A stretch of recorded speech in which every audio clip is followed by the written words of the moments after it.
Targeted rounds कर दिए कि हमें स्पेसिफिक लोग चाहिए जो हमारी नीड हो, जो कि मैं समझता हूँ कि ठीक है। लेकिन जो प्रोफेशनल्स हैं ये 2 प्रोग्राम्स के तहत कोशिशों में लगे हुए हैं, अभी भी लगे हुए हैं, आप क्या समझते हैं, क्या उनको रुक जाना चाहिए या अपनी कोशिश अभी जारी रखनी चाहिए? और ऑन टॉप ऑफ इट जो एक बहुत प्रो टिप है और सबको पता भी होगा, लेकिन जब हमारे पास से सुनी जाएगी तो ज़्यादा लोग थोड़ा सा उनको पुश मिलेगा, फ्रेंच पे काम करें। आप अप्लाई कर सकते हैं क्या प्रोविंशियल नॉमिनी प्रोग्राम, लेकिन बहुत सारे कंसर्न्स का बिजनेस खत्म हो गया क्योंकि जॉब ऑफर के पॉइंट्स खत्म हो गए। तो इसलिए ऑस्ट्रेलिया और कनाडा हमेशा से एक अच्छी डेस्टिनेशन है और हम बहुत अर्से से काम कर रहे हैं। उनके ऊपर वीडियो करने का कुछ जवाब इसलिए नहीं बन रहा था कि कोई देखिए हम इस तरह के काम ना करने वाले ना करने जा रहे हैं कि मैं जॉब ऑफर के ऊपर और पायलट प्रोग्राम्स के ऊपर, जहाँ पर भी ये नोट कर लें, जहाँ पर भी पायलट का प्रोग्राम का वर्ड आएगा तो वहाँ पर जॉब ऑफर ऑलमोस्ट 100% होती है। तो जैसे हमने 2025 के लिए कनाडा के बारे में तो डिस्कस किया, उन्होंने बड़ा वाजे कर दिया है कि जी एक्सप्रेस एंट्री में अभी teachers, health care workers, social workers, teachers को आना चाहिए अब।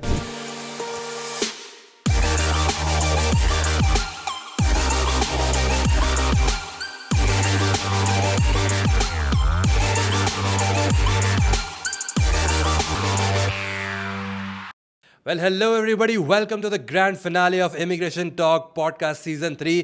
आज के इस फिनाले में हम डिस्कस करने वाले हैं आपकी फेवरेट कंट्रीज़ के बारे में जिस पर हमेशा काम किया जाता है, हमेशा इनके बारे में पूछा जाता है, हमेशा से इनके बारे में डिस्कशन के लिए इंतज़ार रहता है। कनाडा एंड ऑस्ट्रेलिया, क्या चल रहा है इस वक्त कनाडा में, क्या चल रहा है, इमिग्रेशन के मामला क्या चल रहे हैं, इलेक्शंस के बाद क्या होने वाला है, अगला फ्यूचर क्या है, कौन हज़रात अप्लाई कर सकते हैं, स्कोप है नहीं है।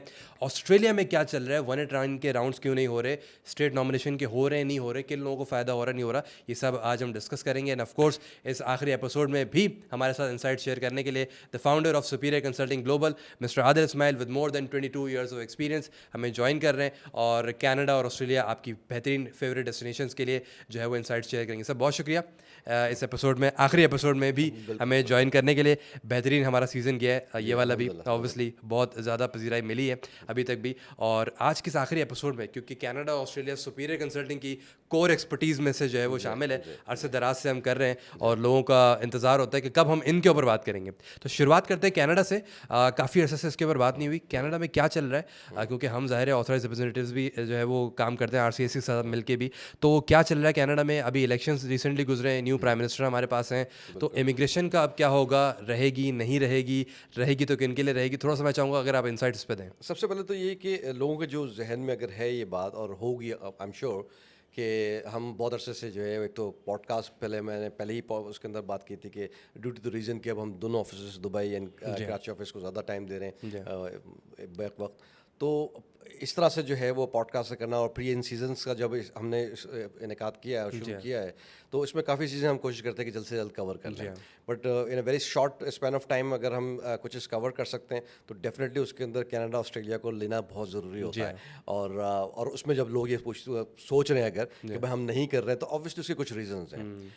दोनों जो कंट्रीज़ हैं, ऑब्वियसली मैं 22 साल से ज़्यादा हो गया इन कंट्रीज़ पे काम करते हुए, बहुत सारे लोगों को सक्सेसफुली हमने सेटल डाउन कराया है और अब जो है जाकर हम कुछ लोगों को, क्योंकि अब डिफरेंट दौर है, ज़माना डिफरेंट है, दिखाना बहुत ज़रूरी होता है। तो कई जगह पर लोगों को देखते हैं कि मैं उनसे जब उन कंट्रीज़ में बार बार जब जाता हूँ तो फिर मैं उनसे मिलता भी हूँ, कुछ हम एक गेट टुगेदर भी रख लेते हैं दिस एंड दैट। तो वो एक आने वाले लोगों के लिए और उनको एक तकवीत मिलती है, उनको समझ में आता है कि हाँ ठीक है, इन्होंने इतना इन 22 सालों के अंदर उतार चढ़ाव बहुत देखा है। ऑस्ट्रेलिया और कनाडा हमेशा से यही होता है कि उनके यहाँ जो है ना रिक्वायरमेंट्स कभी बढ़ जाती है, कभी कम हो जाती है। लेकिन पिछले पैंडेमिक के बाद जो है वो कई जगह पर जो है ना उतार चढ़ाव रहा है कनाडा और ऑस्ट्रेलिया। ऑस्ट्रेलिया जो है वो 2018 के बाद उसने अपने हाथ पांव खींच लिए थे ऑफशोर एस्पिरेंट्स के हवाले से, और वो इतना ज़्यादा रिक्रूट नहीं कर रहा था। लेकिन 2022 और 23 का जो वक्त आया तो उसमें उन्होंने एक साथ राउंड रन किए, 12,000 का, फिर 28,000, 30,000 का।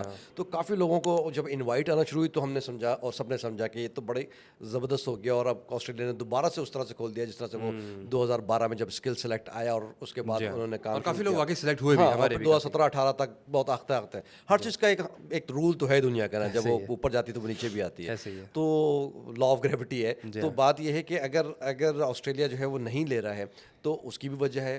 कनाडा के अंदर भी यही सारा सिलसिला है कि पिछले 2-3 साल से अगर हम देखेंगे गवर्नमेंट के ऊपर प्रेशर रहा है।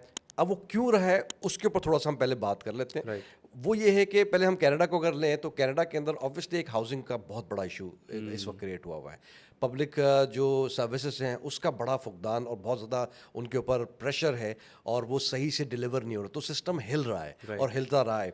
तो उसकी वजह से बहुत ज़्यादा जो है वो दिक्कत सामने आई है, लोगों को भी दुश्वारी हो रही है। जो नए आ रहे हैं उनके लिए तो है ही, जो लोग पहले से मौजूद हैं, जैसे कि मैं पहले पहुंच जाऊं आप बाद में आए, तो मैं तो यही कहूँगा ना यार मुझे तो मिला ही नहीं, आने वाले को आप बातें कर रहे हैं कि आप उनको दे देंगे। तो इस वजह से कनाडा जो है थोड़ा सा लोगों के लिए मुश्किल एक कंट्री बन गया है। जी हाँ। पिछले कुछ सालों से अगर हम बात करें, और कनाडा के अपने लोग भी नजर आए, इस तरह से नजर आते हैं कि भाई नए लोग थोड़ा तो सा ये रुक बहुत जाएं। बड़ा जो मेजर चेक है ना वो इसी वजह से है कि जब गवर्नमेंट ने ये शिफ्ट लिया है और उसके बाद अब ऑब्वियसली पार्टी भी जो है वो लिबरल आ गई है, जस्टिन ट्रूडो स्टेप डाउन भी कर गया, इसी वजह से उनको तनकीद का बहुत ज़्यादा सामना था, प्रेशर था। तो अब उसके लिए इनिशिएटिव्स जो ले रहे हैं उन्होंने पहले ही बता दिया, दिखा दिया। 2 साल से तो वैसे ही, क्योंकि जब प्रेशर था तो गवर्नमेंट ने भी, जस्टिन ट्रूडो की गवर्नमेंट ने भी जो है वो ये किया कि टारगेटेड राउंड्स कर दी कि हमें स्पेसिफिक लोग चाहिए जो हमारी नीड हो, जो कि मैं समझता हूँ कि ठीक है, जो आपकी नीड है आप वही लें। मैंने ऐसे ऐसे लोगों को देखा है जाते वक्त कनाडा के अंदर, वो सिर्फ पीआर के रिलेटेड ही रहे हैं। तो at the end of day obviously country को तो नुकसान होना ही है, कोई बन कर आ गया, कोई चीज़ें हो गई और सिर्फ जो है ना कोई राउंड जो है रन कम पे हो रहे थे तो उसमें हर बंदा फायदा उठा लिया जाता है, क्योंकि पॉइंट बेस्ड सिस्टम था टोटली। अब पॉइंट्स हैं आपके तकरीबन 500 और 520 540 और अब पॉइंट से ज़्यादा ऑक्यूपेशन के ऊपर बात आ गई है। तो अब 2 चीज़ें करने जा रहे हैं लिबरल। एक तो ये है कि ना इमिग्रेशन के अंदर जब ऑफशोर की हम बात करेंगे तो प्रायोरिटी मिलेगी ऑनशोर्स को, ठीक है, जो वहाँ ऑलरेडी मौजूद हैं, जो स्टडी कर रहे हैं या किए हैं, जो बाहर अभी निकल रहे हैं पढ़ के, तो उनको ग्रैब करेंगे और वहाँ से करेंगे। फिर उन्होंने 5 लाख से कोटा कम करके 3 लाख 3.5 लाख से ऊपर का बस कोटा रखा है, तो जो कि बहुत ही अच्छा खासा जो है ना कट डाउन हो जाता है। फिर उसके बाद अगर हम बात करें तो स्टूडेंट की बात करें, स्टूडेंट में भी वो कदगन लगा रहे हैं कि आपके जो स्पाउस आते हैं बड़े मजे करते थे, एक बंदा पढ़ रहा है दूसरा बंदा फुल टाइम जॉब कर रहा है, वो भी अब नहीं होने वाला होगा। तो ये चीज़ें थोड़ी सी सख्ती की तरफ है, थोड़ा सा वो कंट्रोल अब इमिग्रेशन की तरफ जा रहे हैं। जितनी कंट्रोल इमिग्रेशन होगी उतना कंट्री को फायदा होगा, ताकि ये जो हाउसिंग इशू सबसे बड़ा है और दूसरा पब्लिक सर्विसेज का जो इशू है वो थोड़ा सा सेटल डाउन कर जाए। तो ये सारी चीज़ें तो इस सूरत हाल के अंदर जो लोग अभी नए देख रहे हैं या जो currently in the process of getting their credentials assessed और आइल्स की तैयारी करना और ये सारी चीज़ें, क्योंकि मशहूर ज़माना programs express entry PNP skilled workers के, इनकी तादाद ज़्यादा होती है, बिजनेसमैन हज़रात ज़ाहिर थोड़ा कम है और वो सिस्टम थोड़ा स्लो चलता है। लेकिन जो प्रोफेशनल्स हैं ये 2 प्रोग्राम्स के तहत कोशिशों में लगे हुए हैं, अभी भी लगे हुए हैं। आप क्या समझते हैं, क्या उनको रुक जाना चाहिए या अपनी कोशिश अभी जारी रखनी चाहिए? उम्मीद तो अच्छी रखें। राइट, मार्क कार्नी जो है वो प्राइम मिनिस्टर बनने जा रहे हैं इनके, तो उम्मीद ये है कि ना ये भी अगर जो प्रोसेस चल रहा है लाइक कि टारगेटेड ऑक्यूपेशंस के हवाले से, तो हेल्थ केयर है, आपका ट्रेड है, फिर आपका टेक्नोलॉजी है, तो इन जो ऑक्यूपेशंस के अंदर काफ़ी अभी भी गुंजाइश है कि 3-3.5 लाख का कोटा है, तो कोशिश करें। और ऑन टॉप ऑफ इट जो एक बहुत प्रो टिप है और सबको पता भी होगा, लेकिन जब हमारे पास से सुनी जाएगी तो ज़्यादा लोग थोड़ा सा उनको पुश मिलेगा, थोड़ा सा उनको मेहनत और काम करने की ज़रूरत होगी, वो है कि फ्रेंच पे काम करें। क्योंकि ये जो गवर्नमेंट है ये फोकस करने जा रही है मैक्सिमम, देखिए एक तो फ्रैंकोफोन प्रोविंसेस तो अपनी जगह पर हैं, लेकिन सेकंड लैंग्वेज होने की वजह से उसकी अपनी एक अहमियत है, उस अहमियत को वो उजागर करना चाह रहे हैं। उसकी वजह से ज़्यादातर माइग्रेशन, ज़्यादातर राउंड रन जो होंगे वो फ्रेंच, जिनके पास फ्रेंच की प्रोफिशेंसी है या उनके पास लैंग्वेज है, तो अभी से काम करें। पाकिस्तान में इवन कराची के अंदर हर जगह पर फ्रेंच इंस्टीट्यूट्स मौजूद हैं जहाँ पर आप लैंग्वेज 6 महीने 8 महीने में आप अच्छी जो है वो खासी सीख सकते हैं। तो ये 2 चीज़ें आपके लिए इंपॉर्टेंट होगा कि आप अपने लिए आइल्स पे काम करें, पूल में जाएं। अब आपके पास 2 चीज़ होती हैं, तो फेडरल स्किल वर्कर है, हाई नोड है, मैं क्यों अप्लाई करूँ? अगर आपको वो नहीं करना तो कोई ज़बरदस्ती नहीं है, कोई ज़रूरी नहीं है कि आपको सिर्फ फेडरल स्किल वर्कर ही अप्लाई होगा। आप अप्लाई कर सकते हैं क्या प्रोविंशियल नॉमिनी प्रोग्राम। तो ये दोनों चीज़ें जो हैं, आपको फ्रेंच और आपको अपने ऊपर और काम करने की अगर ज़रूरत है, लाइक अगर जैसे मैंने कहा कि ना फ्रेंच ज़्यादा से ज़्यादा किया जाएगा, तो उसकी अहमियत को समझना चाहिए, अभी से प्रिपरेशन करें। दूसरी बात यह है कि आपके पास सिर्फ फेडरल स्किल वर्कर तो नहीं है ना। फेडरल स्किल वर्कर में अगर पॉइंट्स आई हैं 520 540, आप कह रहे हैं भाई मैं क्यों अप्लाई करूँ उसके अंदर, तो ज़रूरी ये है कि फिर आप प्रोविंशियल नॉमिनी के तहत जाएं। प्रोविंशियल नॉमिनी PNP को थोड़ा सा देखें कि वहाँ पर बेस एप्लीकेशन भी है, इन्हांस्ड एप्लीकेशन भी है। बेस एप्लीकेशंस के अंदर आप जो है वो उनकी पेपर बेस्ड होती है, डायरेक्ट PNP जो है वो करते हैं। कई जगह पर जॉब ऑफर दरकार है, लेकिन जो जॉब ऑफर नहीं है जहाँ पर, वहाँ पर अप्लाई कर सकते हैं। कुछ जो एप्लीकेशंस हैं वो इन्हांस्ड, जिसको हम कह रहे हैं कि वो एक्सप्रेस एंट्री के साथ एसोसिएटेड है। तो एक्सप्रेस एंट्री के साथ जो एसोसिएटेड नहीं, तब भी आपको फायदा। तो आपको पूल में आना चाहिए। जो भी पॉइंट्स बना रहे हैं रिगार्डलेस आपके क्या, आप फेडरल स्किल वर्कर के पॉइंट्स को नहीं देंगे, प्रोविंशियल नॉमिनी अपने कट ऑफ, अपने पॉइंट सिस्टम, अपने जो है वो क्राइटेरिया के मुताबिक पिक करता है, Right. जिस प्रोविंस को जो भी जरूरत हो जाती है। Right. तो आप पूल में अगर नहीं होंगे मिस कर तो जाएंगे। फिर आप मिस कर जाएंगे।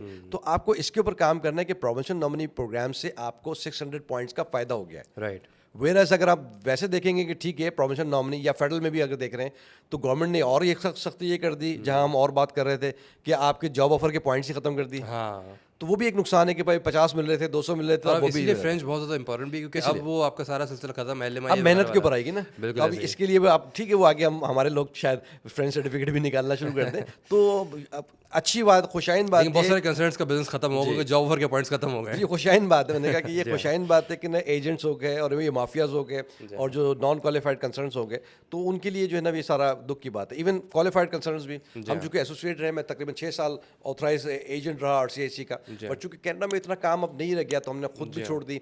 अभी भी हम जो है वो अप्रूव्ड रिप्रेजेंटेटिव के तौर पर RCIC की जो हमारे पैनल पे हम काम कर रहे हैं, तो हम एक अपने पूरी लेगेसी, हमारे पास अपने पूरे रिसोर्सेज के साथ हम काम कर रहे होते हैं। तो कनाडा में अभी भी है ना। कनाडा, ऑस्ट्रेलिया पे अगर हम बात करें तो ऑस्ट्रेलिया के अंदर भी जो हम शुरू में एक बात कर रहे थे कि वो 2022 से 23 तक तो चला, उसके बाद फिर उन्होंने फिर अपने राउंड्स को कम कर दिया, चीज़ें कर दी, क्योंकि उनको भी यही है कि उनकी भी जो पब्लिक सर्विसेज हो गया या हाउसिंग इश्यूज हो गए, तो उनको भी थोड़ा सा ये दिक्कत रही है कि उनके पास ऑलरेडी एक तादाद और वर्क परमिट्स के ऊपर जो 482 वीज़ास के ऊपर है, 186 वीज़ास के ऊपर हैं, और प्लस स्टूडेंट्स हैं, तो वो मौजूद है। तो वो कोशिश ये करते हैं कि वहीं से फ़िल्टर कर लें। ओके। तो इसलिए 189 के राउंड्स और कट ऑफ, और फिर पूल में बहुत ज़्यादा तादाद में लोग हैं और उनके ऑलरेडी पॉइंट्स काफ़ी ज़्यादा है, तो कंपटीशन बहुत बहुत ज़्यादा है। अब भी मौका ज़रूर बना है, दोबारा से ये हुआ है कि इस साल जब 2025 में शुरू हुए हैं, राउंड्स रन होना शुरू हुए हैं, हमारे पास भी है, हमारे वेबसाइट पर चले जाएं, हमारे फेसबुक पेज के ऊपर चले जाएं, लोगों को इन्विटेशन आना शुरू हो गई, ग्रांट्स आपको मिलना शुरू हो गए, कुछ हमारे पब्लिश अभी होने वाले होंगे इंटरव्यूज जो अंडर एडिटिंग है। तो ये सारी चीज़ें आपको देखेंगे, ये बताएगा कि फिर से हो गया, होना शुरू हो गया। और ये उन लोगों को इन्वाइट मिला है, आपको आपके तवज्जो से बता दूं कि ये ऐसा नहीं होता कि आज मैं सोच रहा हूँ और कल मुझे मिल जाएगा। लेकिन जिनको भी इनवाइट मिल रहे हैं तो वो अक्लमंद हजरात थे ना कि वो पूल में बैठे रहे। जी हाँ। आप और मैं क्या कर रहे हैं, वो कह रहे हैं नहीं यार पहले बताओ पिछला क्या था, पहले क्या था, रिगार्डलेस ऑफ पिछला, क्योंकि पिछले में जाकर आपने नहीं अप्लाई करना, अगले में क्या होना है वो आपको पता कोई नहीं है। ऐसे ही है। सिर्फ आप ट्रेंड बेस के ऊपर एनालिसिस हो सकती है, अपनी बातें हो सकती है, अपने कंक्लूजन हो सकता है, वो तजिया जिसको हम कहते हैं कि टीवी में बैठ के आप तजिया कर रहे हैं। बट एटलीस्ट आप अपना प्रीरिक्विजिट कंप्लीट करके पूल में तो आए, क्योंकि लोगों के दरमियान आजकल जो हमारी भी जो फैन फॉलोइंग की चीज़ें हैं, तो लोग यही परेशान कि भी ऑस्ट्रेलिया के राउंड्स वगैरह की इन्फॉर्मेशन वेबसाइट्स पे तो नहीं है, आप लोग इन्विटेशन कैसे आ जा रही है, और 189 के राउंड्स नहीं हो रहे, तो लोग नहीं समझ पाते कि स्टेट नॉमिनेशन बड़ा इंपॉर्टेंट है। इसको PNP आप कह लें, कनाडा में ज्यादा लोग जानते हैं इसलिए उसको PNP कह लें। और ये वही लोग जैसे आपने कहा कि जो बैठे हुए हैं काफ़ी अर्से से वेट कर रहे हैं। तो इसलिए ऑस्ट्रेलिया और कनाडा हमेशा से एक अच्छी डेस्टिनेशन है और हम बहुत अर्से से काम कर रहे हैं। उनके ऊपर वीडियो करने का कुछ जवाब इसलिए नहीं बन रहा था कि कोई, देखिए हम इस तरह के काम ना करने वाले ना करने जा रहे हैं कि मैं जॉब ऑफर के ऊपर और पायलट प्रोग्राम्स के ऊपर, जहाँ पर भी ये नोट कर लें, जहाँ पर भी पायलट का प्रोग्राम का वर्ड आएगा तो वहाँ पर जॉब ऑफर ऑलमोस्ट 100% होती है। जी हाँ। तो आप जॉब ऑफर ऑब्वियसली फिर आप मरूद मिन्नत होंगे कि कोई मुझे एजेंट बना कर दे, करके दे, तो फिर आप फिर क्यों खफा होते हैं, क्योंकि आप खुद भी तो अपनी गर्दन खुद पकड़वा रहे हैं ना उनको। ऐसा ही है। अपनी नीड बता रहे हैं कि बस मुझे भेज दो किसी तरीके से, मैं जॉब ऑफर के पैसे दे दूंगा, दिस एंड दैट। तो इसलिए ये मामला ख़राब होते हैं। तो अभी भी चूंकि अब जाहिर है हमारे जो लोग हैं, जो आप लोग कंटिन्यूसली देखते रहते हैं कि ऑस्ट्रेलिया की हम रेगुलर सक्सेस स्टोरीज लगा रहे हैं, तो जिस तरह कहा गया कि ये वही लोग हैं जो बैठे हुए काफ़ी अर्से से वेट कर रहे हैं, तो अब 6 महीने से, आना साल शुरू भर से हो बैठा गए। है, 3 महीने से ज़्यादा हो गया। लोगों को बैठना चाहिए, इंतजार, पेशेंस का नाम है इमिग्रेशन। लेकिन अब उम्मीद अच्छी है क्योंकि इन्विटेशन फिर से जो है वो आना शुरू हो गए। ट्रेंड डिस्कस कर सकते हैं कि आज का ट्रेंड अच्छा है, बट हमेशा यही है कि जब तक इमिग्रेशन ओपन है, जी, जब तक ये अनाउंस ना हो जाए कि skilled immigration point system, Canada express entry 189, 190, 491 ये बंद हो गए, तब तक आपकी स्ट्रेटजी यही होना चाहिए कि प्री रिक्विजिट्स करें। 2 साल का एक जगह पर पूलिंग है ऑस्ट्रेलिया में, कनाडा में एक जगह पर पूलिंग है, तो कम से कम 1 साल, क्योंकि दूसरे साल भी आप फ्री में तो अप्लाई कर सकते हैं। तो दोनों जगह पर 2 साल का आपके पास टाइम लाइन है। कभी भी ड्रॉप डाउन होता है, कभी भी आप जो है ना वो पॉलिसीज चेंज होती है, जिस तरह के लोग हो रही होती है, या कब पिकिंग होती है, अगर आप मौजूद हैं तो आप हो जाएंगे पिक। और उसके साथ साथ बैठे हुए ही आप जो है वो अपना अपडेट करते रहें प्रोफाइल को। और हर बात तो देखूँ, कई जगह पर लोगों को नहीं पता होता कि मैं प्रोफाइल अपडेट कर सकता हूँ, तो आप अपडेट कर लें अपने प्रोफाइल को, अच्छा स्कोर कर लें, अच्छी चीज़ें कर लें, तो चांसेस स्टिल कनाडा और ऑस्ट्रेलिया एक अच्छी डेस्टिनेशन है, तो उसको भी अपना ट्राई करें। तो जैसे हमने 2025 के लिए कनाडा के बारे में तो डिस्कस किया, उन्होंने बड़ा वाजे कर दिया है कि जी एक्सप्रेस एंट्री में अभी teachers, health care workers, social workers, teachers को आना चाहिए अब। जी हाँ। अब टीचर्स को ये सोचना चाहिए कि ना, टीचर्स को पहले देखिए मेडिकल वाले पहले नहीं होते थे, पैंडेमिक के बाद से होना शुरू हो गया। सही है। और हम बिल्कुल भी नहीं लेते थे नॉर्मली मेडिकल को, लाइसेंस रिक्वायरमेंट जैसे उन्होंने वो ख़त्म करवाया। टीचर्स को हम कई ज़माने से जो है ना वो मना कर देते हैं कि भाई टीचर्स नहीं हो रहे हैं, ऑल ऑफ अ सडन उनको नीड बढ़ी है, उन्होंने कहा कि भाई टीचर्स बुलाओ। जी हाँ। तो जितने लोग टीचर्स हैं, सोशल वर्कर्स भी अब जो है सोशल वर्कर्स भी हैं, तो ये अपने ऑक्यूपेशंस को देखते रहें कि अगर वो लिस्ट में आ रहे हैं तो खुद से या किसी मुस्तनद इदारे से एसोसिएट हो जाएं और बड़ी बड़ी बातों से बचें। ख़ासतौर पर देखिए ना, काम तो आपको उससे बंदे से करना चाहिए जिसका आपका माइंड मिलता है, जो आपके लिए काम करना जानता है, कोई अच्छे तरीके से उसके पास नॉलेज भी है, एक्सपीरियंस भी है। This is it, good to go. बिल्कुल ऐसे ही है।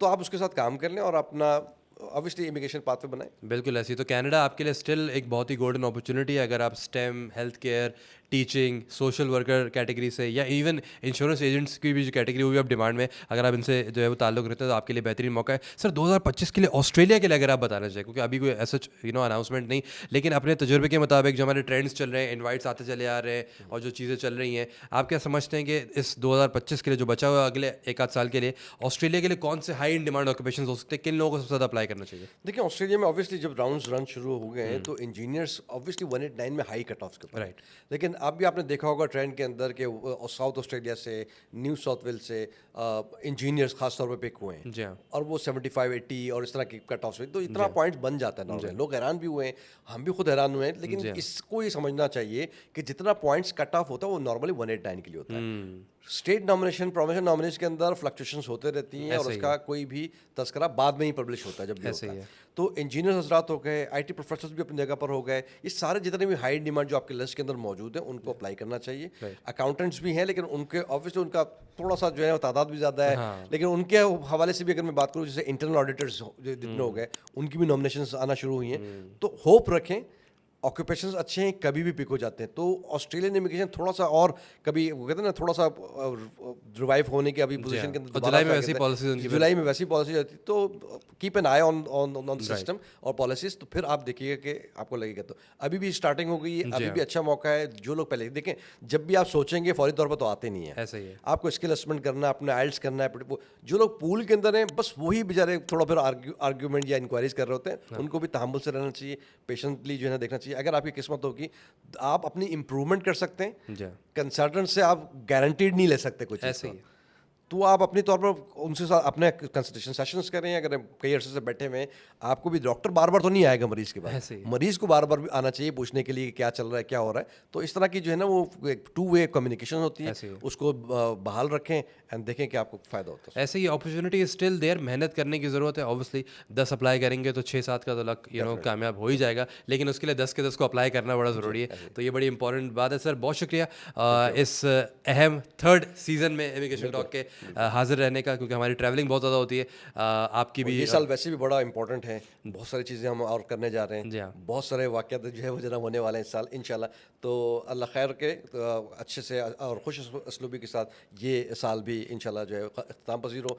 जिन लोगों की उम्मीदें वाबस्ता हैं भी मुख्तलिफ जगह पर वो माइग्रेट करना चाहते हैं, उनको कामयाबी मिले। सुपीरियर अपनी कोशिशें बिल्कुल जारी रखे कि जिस तरीके से कर रही है, ये आज का साथ नहीं है। कोई नया आने वाला अगर देख भी रहा है तो उसको जानना चाहिए, पहचानना चाहिए, पता होना चाहिए कि सुपीरियर कंसल्टिंग 22 साल से जो है वो इस इंडस्ट्री के अंदर एक बहुत बड़े नाम के साथ है अल्हम्दुलिल्लाह। और कोशिश पूरी ये है कि अच्छे से अच्छा सर्व कर सकें। इंसान है, गलतियाँ होती हैं, चीज़ें भी होती हैं, सीखते हैं, समझते हैं और लोगों को कोशिश करते हैं कि अच्छे समझते हैं। बिल्कुल ऐसे ही। और सीज़न 3 का अब चूँकि इख्तिताम हो रहा है, तो मैं समझता हूँ कि हमने 3 सीज़न जो निकाले हैं, पिछले 4 साल पहले हमने ये जो है इनिशिएटिव लिया था, बहुत ज़्यादा कामयाबी मिली उसके अंदर। और अब ये मौका है कि हम सीज़न 3 रिकॉर्ड करें। जाते जाते आप क्या समझते हैं, कोई एक छोटा सा लास्ट मैसेज देना चाहे ऑडियंस को कि उनको किस तरीके से अपना फ्यूचर प्लान करना चाहिए, किन कंट्रीज़ में प्लान करना चाहिए?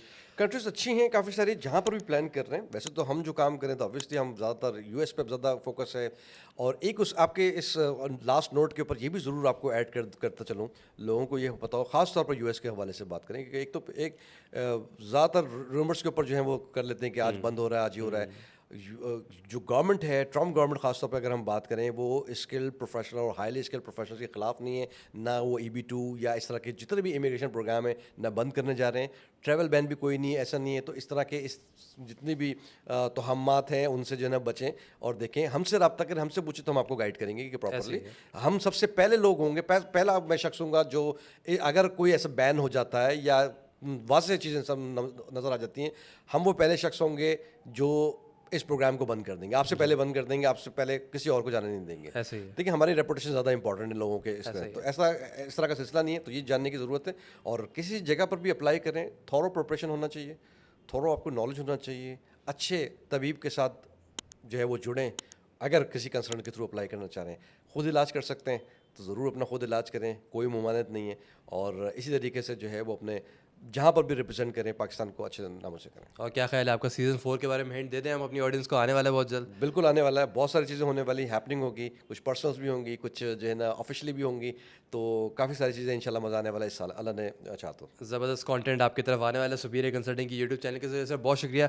और आई होप कि इंशाल्लाह ये सारे मामला जो हमने डिस्कस किए वो हों और ये जो हमने सीज़न रिकॉर्ड किया और हमारी ऑडियंस को जो है वो पसंद आए। Thank you so much for joining. And अगर आपने ये सीज़न एंजॉय किया थॉरली, जो हमने इस दफ़ा न्यू प्रोग्राम्स आपके सामने लाकर पेश किए, डिस्कस किए, अगर आप इन प्रोग्राम्स में इंटरेस्टेड हैं तो आप हमसे रब्ता कर सकते हैं। सुपीरियर कंसल्टिंग की ऑफिशियल व्हाट्सएप से आप जुड़ सकते हैं। इस लिंक पे क्लिक करके आप हमारे ऑफिशियल व्हाट्सएप से जुड़ जाएंगे, हमारी टीम आपको गाइड करेगी। काफ़ी ज़्यादा आपको जनरल फ्री इन्फॉर्मेशन भी मिल सकती है हमारे व्हाट्सएप के थ्रू। और पर्सनलाइज कंसल्टेशन के लिए किस तरीके से अपॉइंटमेंट बुक करना है, किस तरीके से असेसमेंट करना है, वो सारी रहनुमाई भी आपको हमारे ऑफिशियल व्हाट्सएप से मिल जाएगी। तो व्हाट्सएप पर जुड़ना ना भूलिएगा। इमिग्रेशन टॉक पॉडकास्ट पाकिस्तान का पहला और मोस्ट ट्रस्टेड पॉडकास्ट है। इसका सीज़न 4 अगर आप चाहते हैं देखना तो अभी ज्वाइन करें सुपीरियर कंसल्टिंग की यूट्यूब चैनल को, सब्सक्राइब करें, इस पॉडकास्ट को, सारे एपिसोड्स को लाइक करें, कमेंट करें, शेयर करें और अगले सीज़न का वेट करें। This is Abu Bakr Adil, I am signing off, until next time, see you there.